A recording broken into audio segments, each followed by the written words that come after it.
નમસ્કાર, સીએનબીસી બજાર પર આપનું સ્વાગત છે. આપ જોઈ રહ્યા છો પ્રોપર્ટી ગુરુનો આ ખાસ એપિસોડ. બજેટને હવે ગણતરીના જ દિવસો બાકી છે, ત્યારે દરેક સેક્ટર અને સામાન્ય નાગરિકોની પણ બજેટથી ઘણી બધી આશા અને અપેક્ષાઓ સ્વાભાવિક રીતે હોય છે. રિયલ એસ્ટેટ સેક્ટર જે છે એ દેશની જીડીપીમાં મહત્વનો ફાળો આપતું સેક્ટર છે અને સાથે જ રોજગારી બાબતે પણ આ સેક્ટર ખૂબ જ મહત્વનું છે. ત્યારે આ સેક્ટરની બજેટથી ઘણી બધી આશા અને અપેક્ષાઓ હોય એ સ્વાભાવિક વાત છે. તો આ તમામ અંગે આજે આપણે ચર્ચા કરવાના છે. હું છું આપની સાથે ઝરણા અલકંટી અને આ ચર્ચામાં ખાસ આપણી સાથે નિષ્ણાતો જોડાયેલા છે. મારી સાથે સ્ટુડિયોમાં જોડાયા છે ક્રેડાઈ MCHIના CEO કેવલ વાલંભ્યા અને આપણી સાથે અમદાવાદથી જોડાયા છે કુશમન વેકફિલ્ડના ડિરેક્ટર અને હેડ ઓફ ટ્રાન્ઝેક્શન જીગર મોદા. તો આ બંનેનું સ્વાગત છે અમારા સ્ટુડિયોની અંદર અને સીએનબીસી બજારની આ ખાસ રજૂઆતમાં, અને આપનો ઘણો આભાર કે આપ આ ખાસ ચર્ચાની અંદર ભાગ લેવા સમય ફાળવી અમારી સાથે અહીં આગળથી જોડાયા. તો આપણે સૌ જાણીએ છીએ કે આ ઇન્ટ્રીમ બજેટ અહીંયા આગળથી આવવાનું છે. ભલે ઇન્ટ્રીમ બજેટ હોય, પરંતુ અહીંયા આગળથી સરકારની જે દિશા છે અહીંયા આગળથી આપણને ચોક્કસપણે ખબર પડવાની છે. અને જે રીતે આપણે અગાઉ ઉલ્લેખ કર્યો કે રિયલ એસ્ટેટ જીડીપીની બાબત હોય, રોજગારીની બાબત હોય, વિકાસની બાબત હોય, દરેક માટે ખાસું મહત્વનું છે. તો ઘણી બધી આશા અપેક્ષાઓ છે. ચર્ચાની અહીંયા આગળથી શરૂઆત કરીએ. જીગરજી, આપની પાસેથી શરૂઆત અહીંયા આગળથી કરવી છે કે આપણે અહીંયા આગળથી જે રીતે જોઈ રહ્યા છે કે એક હાઉસિંગ પોલિસી અહીંયા આગળથી આ બજેટની અંદર આવી શકે છે, એવી એક અહીંયા આપણે જે ચર્ચાઓ ચાલતી દેખાઈ રહી છે. સૂત્રોને આધારે આ ખબર આપણને મળતી દેખાઈ રહી છે કે એક હાઉસિંગ પોલિસી અહીંયા આગળથી આવી શકે છે, સબવેન્શન અહીંયા આગળથી આવી શકે છે. 15મી ઓગસ્ટે પ્રધાનમંત્રીએ આનો કોઈક ઉલ્લેખ કર્યો હતો, એવી કંઈક જાહેરાત આ બજેટની અંદર થઈ શકે છે. આપનું શું માનવું છે? આવી કોઈ હાઉસિંગ પોલિસી આવી શકે છે? કઈ રીતની રાહત અથવા તો કઈ રીતનું આ પોલિસીની અંદર કોઈ રાહત અપાઈ શકે છે? સો ઝરણાબેન, સૌથી પહેલાં તો આપણે આ સબવેન્શન માટેની થોડીક સમજ લઈએ કે આ સબવેન્શન સ્કીમ શું છે. આ બેસિકલી એક ઇન્ટરેસ્ટ સબવેન્શન સ્કીમની અહીંયાથી વાત ચાલી રહી છે. આપણા માનનીય પ્રધાનમંત્રીશ્રીએ ડેફિનેટલી 15 ઓગસ્ટના દિવસે આની એક બેસિક ચર્ચા કરી હતી કે જનરલી જ્યારે પણ અંડર કન્સ્ટ્રક્શન હાઉસિંગ હોય છે એની અંદર પ્રી EMIની અંદર જે ઇન્ટરેસ્ટનો પોર્શન પે કરવામાં આવતો હોય છે એ એક મિડલ ક્લાસ વ્યક્તિઓ માટે બોજારૂપ બની રહેતું હોય છે. કારણ કે પોઝેશન નહીં મળવાના કારણે એ લોકો ડેફિનેટલી કોઈક એક જગ્યાએ જો પોતાનું ભાડાનું ઘરમાં રહેતા હોય અને એનું રેન્ટ પે કરતા હોય તો ડેફિનેટલી આ ડબલ બોજો એમના પર એક ભાડું પણ ભરવાનું અને એક EMI પ્રી EMI પણ ચૂકવવાનો, આ પ્રકારના બે ખર્ચા એમને કરવા પડતા હોય છે. એની અંદર એક બેસિક રાહત આપવા માટે આ એક ઇન્ટરેસ્ટ સબવેન્શન સ્કીમની વાત કરવામાં અહીંયા આવી છે. એમાં લગભગ જે પ્રિવેલિંગ રેટ્સ છે એમાં 3 થી 6% સુધીનું ઇન્ટરેસ્ટ સબવેન્શન એ ઘરાકને આપવામાં આવે એવી એક રજૂઆત ડેફિનેટલી આ બજેટની અંદર સેવાઈ રહી છે. અને જો કદાચ સરકાર આના પર એક યોગ્ય નિર્ણય લે તો બજેટની અંદર આની એક જાહેરાત સબવેન્શન સ્કીમની, ઇન્ટરેસ્ટ સબવેન્શન સ્કીમની જાહેરાત થઈ શકે છે. ઓકે, તો એક ઇન્ટરેસ્ટ જે સબવેન્શન સ્કીમ છે એની જાહેરાત થઈ શકે છે. એટલે જ્યારે તમે ઘર ખરીદો છો ત્યારે તમને એક અહીંયા આગળથી થોડી રાહત મળી શકે અને તમારી ઘર ખરીદારી અહીંયા આગળથી થોડી સરળ થઈ શકે. ઘર ખરીદારીના નિર્ણય છે એ ઝડપથી લેવાઈ શકે. તો એ ઉપલક્ષે આ એક આપણે અહીંયા આગળથી ચોક્કસપણે આશા રાખી રહ્યા છે. આપણી સાથે કેવલજી પણ જોડાયેલા છે. કેવલજી, બીજો મહત્વનો મુદ્દો, એક તો 2023 કેવું રહ્યું એ આપ થોડું અમને સંક્ષિપ્તમાં જણાવશો. અને મારો મહત્વનો સવાલ એ છે કે 2023ના જે ટ્રેન્ડ જોયા આપણે, અફોર્ડેબલમાં થોડી ઓછી ખરીદારી થઈ અને જે પ્રીમિયમ સેગમેન્ટ છે એની અંદર થોડી વધારે ખરીદારી થઈ. સરકારનો ફોકસ જે છે આપણે જે રીતે જોઈ રહ્યા હતા કે હાઉસિંગ ફોર ઓલની ઉપર છે, તો અફોર્ડેબલ હાઉસિંગને લઈને આપણે કોઈક આશા રાખી રહ્યા છે આ બજેટ પાસેથી? બિલકુલ સરદારભાઈ, પહેલાં તો થેન્ક યુ, તમારો આભાર અમને અહીં બોલાવવા માટે અને તમારા દર્શકો સાથે જોડાવા માટે. સો 2023 તમારો જો પહેલો જે પ્રશ્ન છે, 2023 was a remarkable year. It was the best year. અત્યાર સુધીનું સૌથી સફળ વર્ષ અગર કદાચ આપણે કહી શકીએ તો 2023 હતું. અને અમે એવી આશા સેવી રહ્યા છીએ રિયલ એસ્ટેટ ઇન્ડસ્ટ્રી તરફથી કે 2024 પણ એ જ જોય રાઇડ ઉપર આગળ વધશે. હાવેવર, એફોર્ડેબલ હાઉસિંગ અને લક્ઝરી હાઉસિંગ, જે તમારો પ્રશ્ન છે કે એફોર્ડેબલ હાઉસિંગ કેમ ઓછું વેચાઈ રહ્યું છે અને લક્ઝરી હાઉસિંગ કેમ વધારે, તો એ તો બહુ ક્લિયર વસ્તુ છે કે કોવિડ પછી લોકોને કદાચ સમજાયું છે કે ભાઈ ઘરનું કેટલું મહત્ત્વ છે અને એટલા માટે લક્ઝરી હાઉસિંગ તરફ લોકોનો ઝુકાવ કાફી વધારે છે. હાવેવર, અફોર્ડેબલ હાઉસિંગ એક એવું સેગમેન્ટ છે ઝરણાબેન કે જેમાં આપણે સમજવું જોઈએ કે 2030 સુધીમાં 50% વસ્તી ભારતની અર્બન એરિયાઝમાં રહેતી હશે, એવો એક યુનોનો અંદાજ છે, યુનાઇટેડ નેશન્સનો એક અંદાજ છે. તો મારું એવું માનવું છે કે આપણે એ 2030માં 50% વસ્તી જો શહેરીકરણ તરફ આગળ વધતી હોય તો આપણે એટલું અફોર્ડેબલ હાઉસિંગ પણ પ્રોવાઈડ કરવું જોઈએ. હાવેવર, આપણે ગવર્મેન્ટ પાસેથી અત્યારે એવી આશા રાખી રહ્યા છે કે જે એફોર્ડેબલ હાઉસિંગની જે પરિભાષા છે એ 2 ઘટકમાં વહેંચાયેલી છે. પહેલો ઘટક એમ કહે છે કે ભાઈ 45 લાખ રૂપિયાથી નીચેનું ઘર હોય તો એને એફોર્ડેબલ હાઉસિંગ કહેવાય. આ આપણા દર્શકોએ જાણવું બહુ જરૂરી છે. અને બીજું એ છે કે 60 સ્ક્વેર મીટર એટલે કે 60 સ્ક્વેર મીટર અથવા કરીબ 600 સ્ક્વેર ફીટથી ઓછું ઘર હોય, એટલે આ બંને પરિભાષામાં જો કોઈ બેસતું હોય ઘર તો એને અફોર્ડેબલ હાઉસિંગ કહેવાય રહ્યું છે. હવે તકલીફ અહીંયાથી આવી રહી છે કે અફોર્ડેબલ હાઉસિંગની આ પરિભાષા આખા ભારત દેશમાં લાગુ કરવામાં આવી છે અને આપણે ત્યાં શહેરોમાં ટિયર 1 ટિયર 2 સિટીઝમાં પણ અલગ અલગ માપદંડ જોવા મળે છે. તો મને એવું લાગે છે કે રિયલ એસ્ટેટ ઇન્ડસ્ટ્રી તરફથી એક બહુ મોટી આશા છે ગવર્મેન્ટ પાસેથી કે આ એફોર્ડેબલ હાઉસિંગની પરિભાષા ચેન્જ કરવામાં આવે અને સ્પેશિયલી મેટ્રો સિટીઝ માટે. હવે હું જો કદાચ તમને મહારાષ્ટ્રમાં મુંબઈની વાત કરું તો મુંબઈમાં આજે 45 લાખ રૂપિયામાં એક પણ ઘર મળવું મુશ્કેલ છે. ઇનફેક્ટ મહાડાના જે સરકારી આવાસો છે એ પણ 60 લાખની બેઝિક કિંમતથી શરૂ થતા હોય છે. એટલે ટેકનિકલી કદાચ હું તમને એવું કહું કે મુંબઈ સિટીમાં આજે એફોર્ડેબલ હાઉસિંગ અવેલેબલ જ નથી તો કદાચ એમાં હું જરાય ખોટો નહીં હોઉં. એની સામે આપણા માનનીય પ્રધાનમંત્રીશ્રીનું જે વિઝન છે હાઉસિંગ ફોર ઓલ, તો આપણે એ હાઉસિંગ ફોર ઓલને પૂરું કરવામાં આપણે ક્યાંક કાચા પડી રહ્યા છીએ, એસ્પેશિયલી ટિયર 1 સિટીઝમાં. તો અમારી એવી આશા છે ગવર્મેન્ટ પાસેથી કે especially for metro cities affordable હાઉસિંગની ડેફિનેશન ચેન્જ કરવામાં આવે અને એ જે પ્રાઇસ કેપ જે છે 45 લાખ રૂપિયાનો એ હટાવી દેવામાં આવે અને બધા જ ઘર જે 90 સ્ક્વેર મીટર્સની પરિભાષામાં બેસતા હોય એમને એફોર્ડેબલ હાઉસિંગમાં ગણવામાં આવે. હવે આનાથી શું લાભ થશે? તો જે લોકો પ્રધાનમંત્રી આવાસ યોજના 1 અને 2માં અત્યારે એમાં બેસી નથી રહ્યા બીકોઝ ઓફ ધીસ ડેફિનેશન, એ લોકો આ નેટમાં આવી જશે અને એમને પ્રધાનમંત્રી આવાસ યોજનાનો લાભ મળશે અને એનાથી ઘરોની ખરીદદારીમાં પણ ઘણો બધો વધારો જોવા મળશે. ઓકે, તો આ અફોર્ડેબલ હોમ્સની વ્યાખ્યામાં બદલાવ થવો જોઈએ, આ આપણે ખાસા લાંબા સમયથી ચર્ચા કરી રહ્યા છે અને આપણે લગભગ જો ગયા વર્ષે કે એના આગળ પણ આ વસ્તુની માંગણી રાખી હતી. જો હવે સરકાર આ વખતે પણ આના ઉપર ધ્યાન આપે તો ઘણું મહત્વનું રહેશે. જીગરજી, આ મુદ્દે આપનું શું માનવું છે? આપનાથી મને આ અફોર્ડેબલ હાઉસિંગ બાબતે શું આશા અપેક્ષા છે એ પણ જાણવું છે. ને આપણે જે અગાઉ ચર્ચા કરી રહ્યા હતા સબવેન્શન સ્કીમની કંઈ આગળથી જાહેરાત થઈ શકે છે એ સંદર્ભે પણ મારા મનમાં એક પ્રશ્ન આવી રહ્યો છે કે આ ઘર મોડા જે ગ્રાહકોને મળતા હોય છે, આવું થવાના કારણ શું છે અને શું સરકાર આમાં કંઈક એવા પગલાં લઈ શકે કે જેથી ગ્રાહકોને પણ સપોર્ટ થાય, ડેવલપર પણ જલ્દીથી આ ઘર ખતમ કરીને ગ્રાહકોને આપી શકે? સો ડેફિનેટલી સૌથી પહેલાં તો તમારા પહેલા પ્રશ્નનો જવાબ આપતા હું કેવલભાઈની વાત સાથે સંપૂર્ણપણે સહમત છું.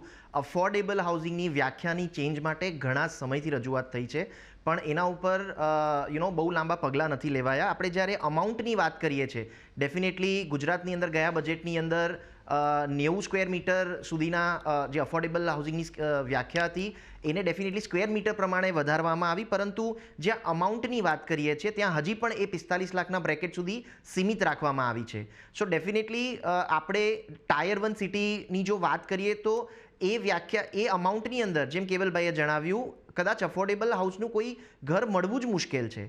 આપણે ઇવન ટાયર 2 સિટીની પણ વાત કરીએ તો અમદાવાદ જેવા શહેરની અંદર પણ આજે 45 લાખ રૂપિયામાં અફોર્ડેબલ હાઉસિંગના બહુ જ ઓછા ઓપ્શન્સ અવેલેબલ રહી ગયા છે અને લગભગ આ રેન્જ જે છે એ લગભગ 60થી 65 લાખ રૂપિયા સુધીની હોવી જોઈએ.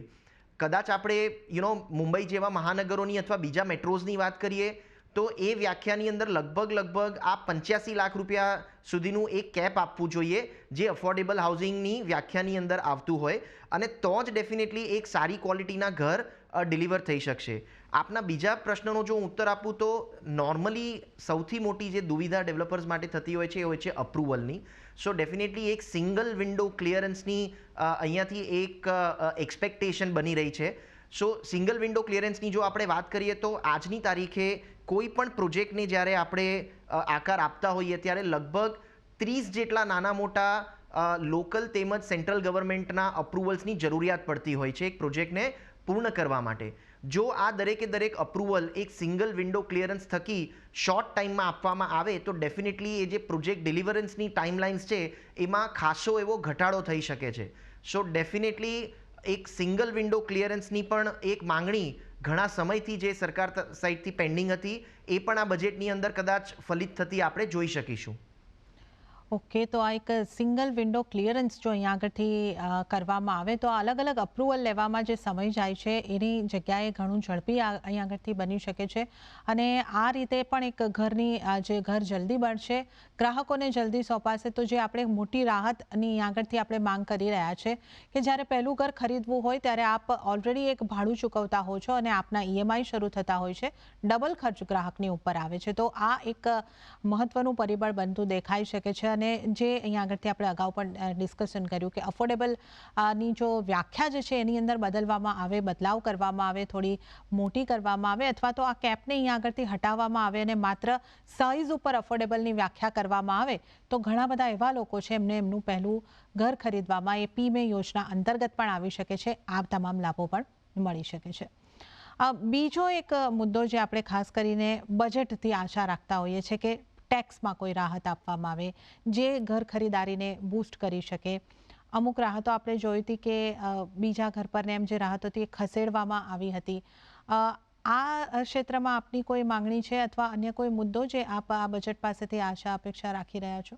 જી ઝરનાબેન, આમાં 3 વસ્તુઓ છે જે હું તમને તમારી સામે ઉજાગર કરીશ. પહેલી વસ્તુ તો એ છે કે આપણે જે ઇન્કમ ટેક્સમાં સેક્શન 24A છે વિચ સેઝ દેટ તમને જે ઇન્કમ ટેક્સ રિબેટ મળતી હોય આજે હોમ લોન ઉપર એ 2 લાખ રૂપિયાનું તમારું આજે એક લિમિટ છે. હવે એ લિમિટ આજની તારીખે તમે જોવા જાઓ તો એ ઇનસિગ્નિફિકન્ટ કહેવાય કે જેનો બહુ વધારે વ્યાપક એની ઉપર એની અસર નથી જોવા મળતી. તો અમારી એ રિક્વેસ્ટ છે ગવર્મેન્ટને કે જો એ 2 લાખની રિબેટને 5 લાખની રિબેટ સુધી કરવામાં આવે તો આઈ થિંક ઘણા બધા ટેક્સ ધારકોને એનો ફાયદો થશે અને એનાથી એ જ પૈસાથી પાછું એ લોકોનું સ્ટેમ્પ ડ્યુટી જેવી વસ્તુઓ કદાચ કવર થઈ શકે છે, એ લોકોનું ઇન્ટિરિયર ડિઝાઇન કે એ લોકોને ઘરની જે સજાવટ કરવાની હોય એ લોકો કદાચ એમાંથી કરી શકે છે. સો આઈ થિંક એ 2 લાખની જે લિમિટ છે ઇન્કમ ટેક્સ રિબેટની હોમ લોન ઉપર એ જો 5 લાખ રૂપિયા કરવામાં આવે તો ઘણો મોટો એક પોઝિટિવ ચેન્જ જોવા મળશે આપણને હોમ બાયર્સમાં. એ સિવાય જે long term capital gain tax જે છે જે આજે 20% long term capital gain tax લાગુ પડે છે એને જો 10% કરવામાં આવે તો એનો ઘણો બધો ફાયદો એવો થઈ રહ્યો છે કે જે લોકો આજે પ્રોપર્ટી વેચી રહ્યા છે અથવા જે પ્રોપર્ટીનું ટ્રાન્ઝેક્શન થઈ રહ્યું છે એની ઉપર જે ટેક્સેશન એમાઉન્ટના લીધે થઈને આપણે જોઈએ છીએ કે ઘણા બધા આપણે રેડી રેટના રેટ પ્રમાણે આપણે એગ્રીમેન્ટ કરીને પછી બીજા બધા સાધનોનો ઉપયોગ થતો હોય છે જે કદાચ બંધ થાય અને એ જો ચેનલાઇઝ થાય તો કદાચ સરકારને ટેક્સની આવક પણ વધી શકે છે ફક્ત એ 20ના 10% કરવાથી. એવી અમારી ઈચ્છા છે અને એવી અમારી આશા છે કે ગવર્મેન્ટ આની ઉપર એકવાર વિચાર જરૂર કરશે. જી, તો અહીંયા આગળથી જે માંગણી અહીંયા આગળથી આપણી ઇન્ડસ્ટ્રી તરફથી રિયલ એસ્ટેટ સેક્ટર માટે થતી જોઈ રહ્યા છે, ખાસ કરીને જેનો ગ્રાહકોને મોટો ફાયદો પણ મળશે કે અહીંયા આગળથી આપણે ટેક્સની અંદર જે 2 લાખની રાહત છે એને 5 લાખ સુધી વધારવામાં આવે. હોમ લોન ઉપર જે ઇન્ટરેસ્ટ લાગે છે એની ઉપર કર રાહતની આપણે વાત કરી રહ્યા છે.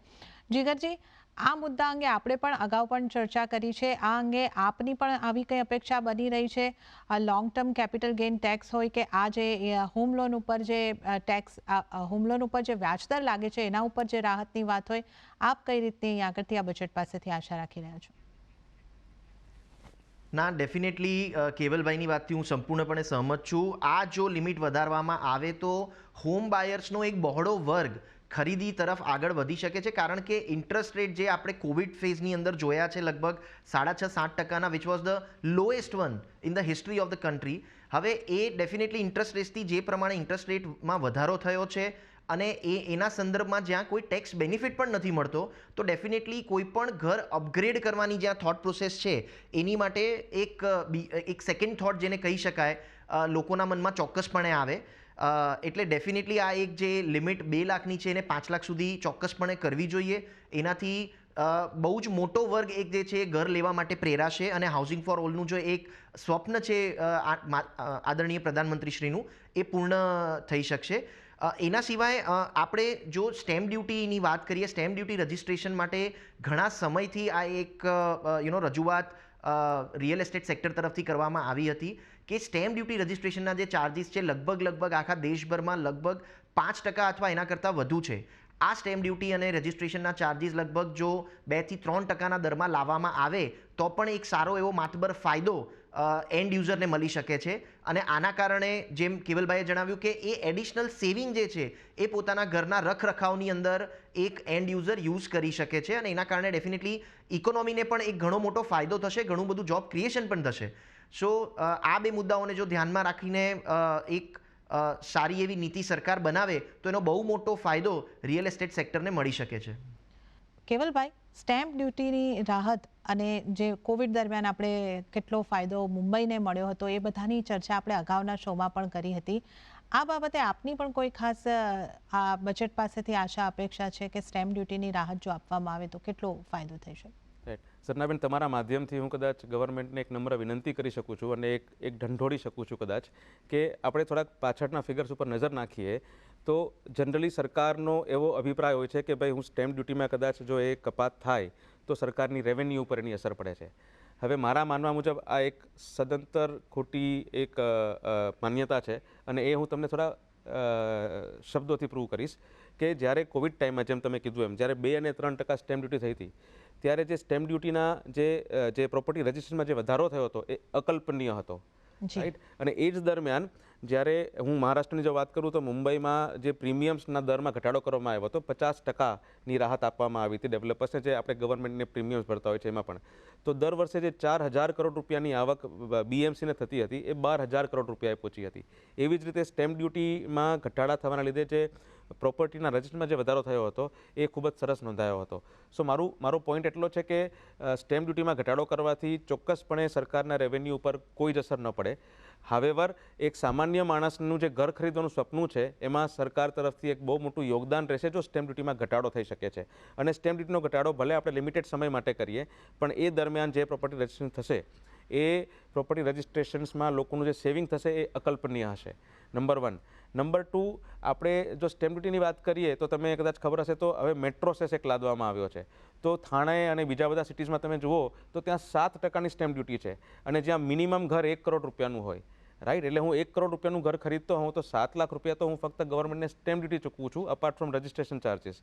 હવે એમાં તમે કદાચ 3%નો પણ ઘટાડો કરી શકો. રાઈટ. તો એ બહુ મોટી રાહત થશે અને એની સામે ઘર ખરીદવાની જે પ્રક્રિયા છે એમાં ઘણો મોટો ઉછાળ જોવા મળશે, જેનો અલ્ટિમેટલી ફાયદો ટર્નઓવર ઇન્ક્રીઝમાં ગવર્મેન્ટને મળશે. એટલે મને એવું લાગે છે કે આ જે મોતા સાહેબે વાત કરી એકદમ સાચી વાત છે અને સરકારે એની પર ધ્યાન દેવું જોઈએ અને એનાથી રેવન્યુ ખાલી વધશે નહીં, ઘણા બધા લોકોને પોતાનું ઘર ખરીદવાની તક પણ મળશે. કારણ કે 7 અથવા 8 લાખ રૂપિયાની રકમ બહુ મોટી હોય છે એક સામાન્ય ઘર ખરીદનાર માટે અને એ ફાયદો જો આપણે આપી શકીએ તો એનાથી વધુ મોટી ભેટ કદાચ આ ગવર્મેન્ટની બીજી કોઈ પણ નહીં હોઈ શકે. અને સ્ટેમ્પ ડ્યુટીની વાત કરું છું તો કદાચ હું તમને એ પણ વાત મૂકી દઉં કે 26 જાન્યુઆરીથી 28 જાન્યુઆરી સુધી ક્રેડાઈ MCHI મુંબઈના જીઓ કન્વેન્શન સેન્ટરમાં એક ગ્રાન્ડ પ્રોપર્ટી એક્ઝિબિશનનું આયોજન કરી રહ્યું છે, જ્યાં અમે 0% સ્ટેમ્પ ડ્યુટી, જ્યાં અમારા જેટલા પણ ડેવલપર છે એ બધા જ ડેવલપર મિત્રોએ સ્ટેમ્પ ડ્યુટીની રકમ પોતાની ઉપર લઈ લીધી છે અને જેટલા પણ બુકિંગ ત્યાં થશે એ બધા જ બુકિંગ માટેનું જે સ્ટેમ્પ ડ્યુટીનું જે ભારણ છે એ મારા ડેવલપર મિત્રો ભોગવશે એવી અમે ઓલરેડી જાહેરાત કરી ચૂક્યા છીએ. અને અમે ગવર્મેન્ટને પણ એ કહીએ છીએ કે જો અમે આટલું કરી શકીએ છીએ તો તમે પણ આગળ આવો. અને જેમ આજે જે હું પ્રીમિયમ ચાર્જીસ જે હું ગવર્મેન્ટમાં મુંબઈમાં આજે કોઈ પણ ડેવલપર જો રિયલ એસ્ટેટનું 1 સ્ક્વેર મીટરનું કન્સ્ટ્રક્શન કરવા માંગતો હોય તો એને 54,000 રૂપિયાના એપ્રુવલ ચાર્જીસ મુંબઈ કોર્પોરેશનને ભરવા પડે છે. એની સામે દિલ્હી 1,500 રૂપિયા ભરે છે, ચેન્નાઈ 5,000 રૂપિયા ભરે છે. તો અલ્ટિમેટલી એ જે ડિફરન્સ છે એ ડિફરન્સ અલ્ટિમેટલી જેમ કન્યાની કેડ ઉપર ભાડ એવું આપણી કહેવત છે એવી રીતે ગ્રાહકના શિરે જાય છે. તો એ પ્રીમિયમ ચાર્જીસ ઓછા કરવામાં આવે અને સ્ટેમ્પ ડ્યુટી ઓછી કરવામાં આવે તો આઈ થિંક એ બહુ મોટો લાભ થશે. અને કદાચ એ લાભ અત્યારે ગવર્મેન્ટના વિચારમાં હોય કે ન હોય એની મને ખબર નથી, પણ હું આશા રાખું છું. પણ એ ના પણ હોય તો આઈ થિંક અમારું એક્ઝિબિશન જે ક્રેડા MCHIનું થઈ રહ્યું છે ત્યાં 0% સ્ટેમ્પ ડ્યુટીનો લાભ બિલકુલ તમારા ગ્રાહક લઈ શકે છે. ઓકે, તો આ સ્ટેમ્પ ડ્યુટીની અંદર જો રાહત અહીંયા આગળથી આપવામાં આવે તો એક મોટો લાભ અહીંયા આગળથી થઈ શકે છે. અને જીગરજી, સૌથી મોટી માંગણી ખાસા લાંબા વખતથી જે પેન્ડિંગ છે એ છે રિયલ એસ્ટેટને ઇન્ડસ્ટ્રીનું સ્ટેટસ આપવામાં આવે. આ અંગે હવે આપણે કોઈ અપેક્ષા રાખી શકીએ? કેમ આ માંગણી થઈ રહી છે? કેટલું આવશ્યક છે? જણાબેન, સૌથી પહેલાં તો એ પ્રશ્ન પર આન્સર તરફ જતા પહેલાં ખૂબ અનુમોદના. આ જે ક્રેડાઈ MCHI તરફથી પગલું લેવામાં આવ્યું છે સ્ટેમ્પ ડ્યુટીનું ભારણ લેવાનું, એ ખરેખર સરાહનીય છે. અને એક સામાન્ય માણસ માટે આ એક એટલી મોટી ગિફ્ટ હોઈ શકે છે જેનો અંદાજ એક સામાન્ય માણસ જ લગાવી શકે છે. કારણ કે તમે જ્યારે ઘરની ખરીદી કરો છો ત્યારે આ એક બહુ જ મોટી રકમ જનરલી સામાન્ય માણસને લાગતી હોય છે જ્યારે સ્ટેમ્પ ડ્યુટી રજિસ્ટ્રેશનની આપણે વાત કરીએ છીએ. Just coming back to the answer, real estate sector માટે ડેફિનેટલી એક ઇન્ડસ્ટ્રીનું સ્ટેટસ આપવાની માંગણી ઘણા સમયથી રજૂઆત સરકારમાં ઘણા લોકો તરફથી કરવામાં આવી છે. છેલ્લે આ અફોર્ડેબલ હાઉસિંગ માટે એમાં એક ચુકાદો આપવામાં આવ્યો તો સરકાર તરફથી એક ભેટ આપવામાં આવી હતી. પણ હવે જ્યાં આપણે કદાચ નંબર્સની વાત કરીએ તો જીડીપીના લગભગ 8% રેવન્યુ આજે રિયલ એસ્ટેટ સેક્ટર તરફથી આ દેશમાં આપવામાં આવે છે. એટલે જ્યાં તમે આટલો એક મોટો ફાળો એક દેશના નિર્માણની અંદર કરતા હો ત્યાં ડેફિનેટલી એક ઇન્ડસ્ટ્રીનું સ્ટેટસ ની માંગણી એ ડેફિનેટલી યથાવત છે. આના કારણે જે ફંડ્સનો ઇન્ફ્લો છે, જે લોન્સ ડેવલપર્સને લેવી પડે છે ઓવરઓલ બેન્ક્સ પાસેથી, એનબીએફસીસ પાસેથી, એના ઇન્ટરેસ્ટ રેટમાં ઘણો મોટો ઘટાડો થશે અને એ આખો બેનિફિટ જે છે એ એન્ડ યુઝરને પાસ ઓન થશે. સો ઓવરઓલ જ્યાં આપણે ઘણી બધી ચર્ચા એક અફોર્ડેબલ હાઉસિંગ માટે કરી, એક હાઉસિંગ ફોર ઓલની જ્યાં આપણે એક મોટું સ્વપ્ન સેવી રહ્યા છીએ ભારત દેશના 140 લોકો માટે, ત્યાં ડેફિનેટલી હવે આ એક સમય આવી ગયો છે કે જ્યાં રિયલ એસ્ટેટ સેક્ટરને ઇન્ડસ્ટ્રીનું એક સ્ટેટસ આપી દેવામાં આવે અને એના થકી એના બહુ જ મોટા ફાયદા એક લોકલ પબ્લિક સુધી, એક સામાન્ય માણસ સુધી આવનારા સમયમાં આપણે પહોંચતા જોઈ શકીશું. કે તો ઇન્ડસ્ટ્રીનું સ્ટેટસ અહીંયા આગળથી ખૂબ જરૂરી છે. કેવલભાઈ, આ મુદ્દે આપનું શું કહેવું છે? જી, આઈ થિંક જેમ મોતા સાહેબે વાત કરી કે 8%નું જે યોગદાન છે એ કદાચ તમે જો એને નંબર્સમાં કન્વર્ટ કરશો તો એ બહુ બધું મોટું યોગદાન કહેવાય. Apart from that the livelihood creation, જે આપણે એમ્પ્લોયમેન્ટ જનરેટ કરીએ છીએ, આજે એગ્રીકલ્ચર પછી બીજા નંબરનું સૌથી મોટું એમ્પ્લોયમેન્ટ જનરેટર છે. કદાચ તમે પણ આ શોની શરૂઆતમાં કીધું છે. તો આટલું મોટું જે યોગદાન હોય કોઈ પણ એક સેક્ટરનું, તો એ મને નથી ખબર કે સરકાર ક્યાં સુધી એની અવગણના કરી શકશે. પણ યસ, તમારા માધ્યમથી ફરીથી મારી નમ્ર વિનંતી છે સરકારને કે આ ઇન્ડસ્ટ્રીને જો સ્ટેટસ આપવામાં આવે, આ રિયલ એસ્ટેટ સેક્ટરને જો ઇન્ડસ્ટ્રીનું સ્ટેટસ આપવામાં આવે તો જેમ મોતા સાહેબે કીધું એમ આજે કોઈ પણ ડેવલપર 18% થી 26% ભાવ ઉપર એનબીએફસી તરફથી મોર્ગેજ અથવા લોન અથવા કન્સ્ટ્રક્શન ફાઇનાન્સ ઉપાડતા હોય છે. એમાં આરબીઆઈનું જે ગાઈડલાઇન્સ છે એના મુજબ મને ઘણી બધી મોટી રાહત મળશે અને એ જ રાહત અલ્ટિમેટલી ઘરોના ભાવ ઉપર દેખાશે, જ્યાં ઘરોના ભાવ ઓછા થશે. સો મને નથી લાગતું કે આ જે માગણી જે લાંબા સમયથી જે પેન્ડિંગ છે એ વ્યાજબી નથી એવું કોઈ જો કહેતું હોય તો, કારણ કે એનાથી અલ્ટિમેટલી ઘરોના ભાવ નીચે આવશે અને આપણે હાઉસિંગ ફોર ઓલનું જે વિઝન છે એમાં આપણે સરસ યોગદાન આપી શકશું. ઓકે, તો આ તમામ આશા અપેક્ષાઓ અહીંયા આગળથી આપણે બનતી જોઈ રહ્યા છે. રિયલ એસ્ટેટ સેક્ટરની ઘર ખરીદારો માટેની જો આ તમામ આશા અપેક્ષાઓ પર આ બજેટની અંદર ધ્યાન આપવામાં આવે અને આવી કોઈ જાહેરાત થાય તો આ રિયલ એસ્ટેટ સેક્ટર માટે અને સાથે સાથે ઘર ખરીદાર માટે પણ ફાયદો રૂપ સાબિત થઈ શકે છે. ત્યારે જ કેવલભાઈ આપનો અને જીગરભાઈ આપનો ખૂબ ખૂબ આભાર. આપ અમારી સાથે આ શોમાં જોડાયા અને આપણે આ અંગે મહત્વની ચર્ચા કરી. આપનો ખૂબ ખૂબ આભાર. તો આ સાથે આ રજૂઆતમાં હાલ પૂરતું આટલું જ. જતાં આપને ફરી એક વખત યાદ કરાવી દઉં કે રિયલ એસ્ટેટને લગતા ઘરની ખરીદારી, વેચાણ, લીગલ કોઈ પણ આપના ક્વેશ્ચન હોય આપ અમને લખી મોકલો. અમારું ઈમેલ એડ્રેસ છે propertyguru@nw18.com. તો આ સાથે જ હાલ મને પણ આપશો રજા. વધુ અપડેટ્સ અને સમાચારો માટે આપ જોતા રહો CNBC બજાર. નમસ્કાર.